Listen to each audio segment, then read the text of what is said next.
Ready. तो अब इसका कंस्ट्रक्शन हम देख रहे थे। तो ये वाटर रिजर्वायर बता दिया था। अब ये हमारा सेफ्टी वाल्व है। सेफ्टी वाल्व का आपने काम जान लिया। It is also boiler mounting. Then this is stop valve, ठीक है। This is called super heater and this is fire tubes, water tubes boiler, water tubes, ठीक है। ये आप इस साइड कहलाता है आपका downtake header, this side called uptake header. इनका इसका इंक्लाइनेशन जो बॉटम से है वो 15 डिग्री है, ठीक है। This is called bafflers. Baffler का काम क्या होता है कि आप पर्टिकुलर वर्किंग देख रहे हैं, तो इसका काम क्या होता है कि जैसे हम फ्लू गैस इन कराते हैं फर्नेस से, तो ये इसके डायरेक्शन को प्रोवाइड करता है। डायरेक्शन प्रोवाइड करके इसको एग्जॉस्ट करता है, जहाँ पे इसका जरूरत होता है वहाँ भेजता है। That is air heater, air pre heater और इकोनोमाइजर में, ठीक है। तो अब क्या होता है कि जैसे आप वर्किंग पे आ जाते हैं इसका, तो वर्किंग में क्या है कि वाटर फीड पंप से होता हुआ जैसे ही हमारा फीड वाल्व में होता है, फिल्टर के थ्रू यहाँ पे आता है, ठीक है। वाटर रिजर्वायर में आया, सिलेंड्रिकल वेसल कह लो, ठीक है।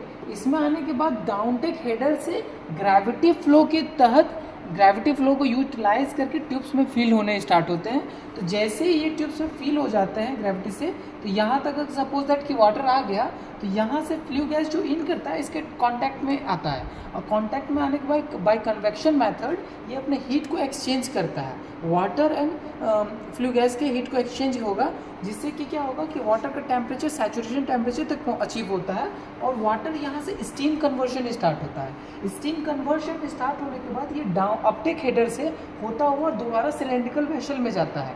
सिलेंड्रिकल वेसल में जाने के कारण उसके बाद क्या होता है कि the density difference between water and steam के कारण क्या होता है कि स्टीम अपसाइड जाता है और वाटर डाउन साइड रहता है, because density of water is much more than steam, ठीक है। तो ये अपसाइड गया, then it will come contact in the anti APP, that is anti priming pipe, इसके कांटेक्ट में आता है। तो अब हमने जब यहाँ पे देखा कि सैचुरेटेड स्टीम का हमारा कन्वर्ट हुआ था, सैचुरेटेड स्टीम अब ये इसके कांटेक्ट में आने के बाद ये स्टॉप वाल्व से होते हुए यहाँ पे कन्वर्ट होके भेजता है, आपको ड्राई सैचुरेटेड फॉर्म में भेजता है। दोबारा यहाँ से होता हुआ सुपर हीटर में, सुपर हीटर दोबारा फ्लू गैस के कॉन्टैक्ट में आने के बाद अपने टेम्परेचर को इंक्रीज करता है by making its pressure constant and feed it where it is needed. इसे दोबारा वहाँ भेज देगा जहाँ इसकी जरूरत होती है, ठीक है। यही था आपका बैबकॉक्स एंड विलकॉक्स बॉयलर, और ये इसका ड्राइंग रहा, ठीक है।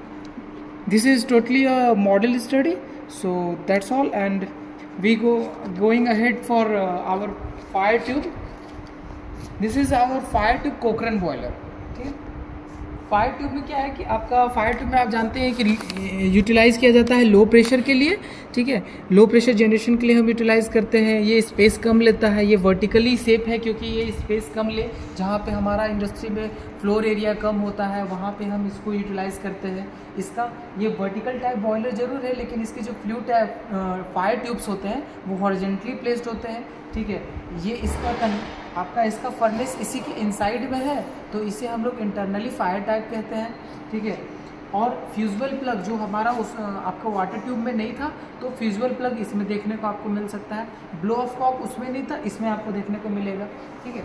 तो ये है आपका तो ब्लो। अब इसका हम क्या आते हैं कि इसका ये इनकम्प्लीट पोर्शन है, तो जितने पोर्शन हमें दिख पा रहे हैं तो हम लोग इससे देख लेंगे, बाद बाकी फिर हम ड्राइंग स्टडी करेंगे, ठीक है। तो ये क्या है कि ये पोर्शन कंप्लीट सिलेंड्रिकल सेल हो गया, ठीक है। ये आपका सिलेंड्रिकल सेल हो गया। ये आपका वाटर लेवल इंडिकेटर है, water level indicator. This portion is called as chimney. ये आपका स्मोक बॉक्स हो गया, स्मोक बॉक्स। ये इंस्पेक्शन डोर है, इसका यूटिलाइज किया जाता है कि हमें यहाँ से वाटर ट्यूब्स को देखने के लिए, वाटर ट्यूब्स को हम इंस्टेंट इंस्पेक्शन कर पाते हैं। और ये आपका वाटर लेवल गेज हो गया, इधर फीड वाल्व हो गया, ये फीड वाल्व हो गया आपका फीड वाल्व, और ये सिलेंड्रिकल सेल हो गया, यानी वाटर रिजर्वायर, इसमें रिजर्वायर रहता है, ठीक है, ठीक है। ये और ये पोर्शन आपके ट्यूब्स हो गए, फायर ट्यूब्स, ठीक है। ये आपका जो ये आप डूम शेप का देख रहे हो, ये इसे कहते हैं हम लोग फर्नेस। ये आपका बैबकॉक विलकॉक्स बॉयलर, ठीक है। बैबकॉक कहते हैं, इसमें ड्रेन वाल्व कह लो या बैबकॉक कह लो, ठीक है। This portion is called as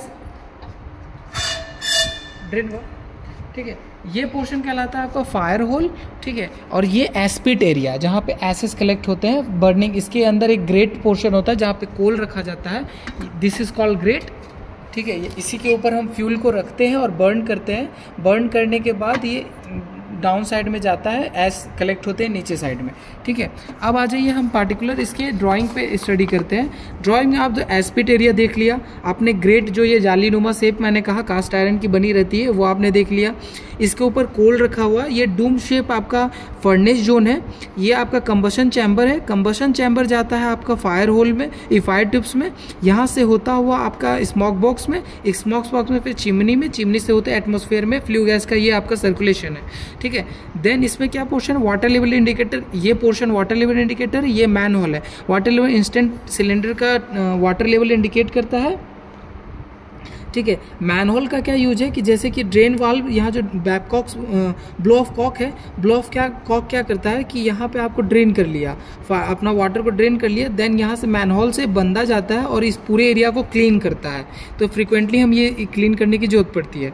ठीक है, आपका ये प्रेशर कॉज हो गया, इंस्टेंट प्रेशर बताता है ये सिलेंड्रिकल सेल का। ठीक है, आपका ये सेफ्टी वाल्व, ये steam stop valve, steam stop valve का सर्कुलेशन के लिए, सेफ्टी वाल्व प्रेशर रिलीज करने के लिए जैसा हमने पहले देखा। फिर एंटी प्राइमिंग पाइप का सैचुरेटेड स्टीम को ड्राई सैचुरेटेड स्टीम में कन्वर्ट करने के लिए होता है। ठीक है, अब आ जाइए इसका फंक्शन देखते हैं। तो जैसे यहाँ पे ग्रेट के ऊपर हमने फ्यूल को रखा, फायर होल के थ्रू एयर मिलता है और यहाँ पे कंबशन स्टार्ट होती है। कंबशन होने के बाद यहाँ से फायर फ्लू गैस जो जनरेट होता है वो फायर ट्यूब में जाता है। फायर ट्यूब सराउंडेड होता है आपका वाटर से। अब इसको हम फायर ट्यूब क्यों कहते हैं कि अगर ट्यूब्स में फायर फ्लू गैस रहता है तो उसको हम लोग, और उसके सराउंडिंग से वाटर रहता है तब हम उसे फायर ट्यूब कहते हैं। तो ये फायर ट्यूब बॉयलर था तो इसीलिए इसके सराउंडिंग वाटर है और यहाँ पे by convection method heat exchange हो रहा है। बाकी सिमिलर है कि आपका यहाँ पे क्या होगा कि सैचुरेटेड टेम्परेचर अचीव करेगा वाटर, स्टीम कन्वर्ट होगा, डेंसिटी डिफरेंस के कारण स्टीम अपसाइड और वाटर डाउन साइड जाएगा और यहाँ से फिर एंटी प्राइमिंग होते हुए ड्राई सैचुरेटेड में कन्वर्ट होकर स्टीम स्टॉप वाल्व से दोबारा चला जाएगा जहां पे जरूरत है इसकी। ठीक है, उसके बाद यानी सुपर हीटर में जाता है यहाँ से। ठीक है, अब यहाँ क्या था कि एक फ्यूजिबल प्लग के बारे में बताया था। तो यहाँ किसी पोर्शन पे फ्यूजिबल प्लग रहता है। हमारे पास इसमें फ्यूजिबल प्लग नहीं है तो आपको ड्राइंग में ही कहीं दिखाना होगा। ये इस पोर्शन में फ्यूजिबल प्लग कहीं रहता है। वो क्या करता है कि जैसे कि आपका steam stop valve, safety valve जो प्रेशर रिलीज करता है और प्रेशर गॉज जो प्रेशर दिखाता है, अगर ये दोनों फेल हो गए तो इसमें क्या करता है, एक इंटरनल मेथड रहता है कि एक एलॉय से बना हुआ एक स्टड रहता है, वो एक होल यहाँ होल की तरफ फिक्स रहता है इस पोर्शन में। तो ये वाटर और ये जो आपका डूम शेप फर्नेस है इसके बीच में कांटेक्ट रहता है। तो वो जैसे टेम्परेचर इंस्टेंट बढ़ते जाता है, प्रेशर रिलीज ना हो और ठीक ना, तो वो प्रेशर कंटिन्यूस इंक्रीज होता है तो टेम्परेचर इंक्रीज होता है। तो टेम्परेचर इंक्रीज होता है तो खुद के मेल्टिंग, जो मदर बॉडी जिसकी बनी रहती है, ये मदर बॉडी हुई इसकी, तो मदर बॉडी से पहले उसका बॉइलिंग मेल्टिंग पॉइंट आ जाता है। उस खुद को मेल्ट करके, स्टड खुद को मेल्ट करके एक होल जनरेट कर देता है और उससे क्या होता है कि जो रेस्ट वाटर है वो आपका फर्नेस में आ जाता है। फर्नेस में आने के बाद इस पोर्शन को बंद कर देता है जिससे आपका ये ऑपरेशन सेफ हो जाता है। इस तरह आपका फ्यूजिबल प्लग वर्क करता है। और आप देख रहे होगे कि फर्नेस का डूम शेप है और आपका ये जो ऊपर का पोर्शन हेमिस्फेरिकल शेप है। तो हेमिस्फेरिकल शेप जो होता है ये क्यों यूटिलाइज करते हैं कि अगर आपको कम स्पेस में एरिया को ज़्यादा यूटिलाइज करना होगा ना तो आप हेमिस्फेरिकल शेप का यूज करते हैं। ठीक है, इसका कैलकुलेशन होता है तो वो आप बाद में पढ़ोगे। तो यहाँ पे हमने हेमिस्फेरिकल शेप दिया क्योंकि हमें इस एरिया में ज़्यादा पोर्शन को यूटिलाइज करना था फॉर फर्नेस जोन के लिए।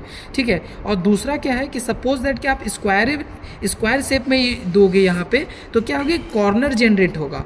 कॉर्नर जनरेट होगा तो जैसे यहाँ पे जब ये कोल बर्न होते हैं तो कुछ ब्रस्ट आउट पार्टिकल्स होते हैं, जब वो ब्रस्ट आउट करके बाहर की ऊपर की ओर फेंकाते हैं ना तो वो कॉर्नर्स में जाकर ना एक्यूमुलेट होने लगते हैं। तो उस एक्यूमुलेशन से बचने के लिए ये इसका हेमिस्फेरिकल शेप देता है कि वो टकरा करके रिटर्न इसी पोर्शन में आ जाए कि उससे कंप्लीट कंबशन हो पाए उसका। ठीक है, और इसका जो हेमिस्फेरिकल शेप है यहाँ पे मैक्सिमम अमाउंट ऑफ स्टीम को वो रिटेन कर सके और उसका हाई प्रेशर को रिटेन कर सके, उसके लिए ये हेमिस्फेरिकल शेप दिया जाता है।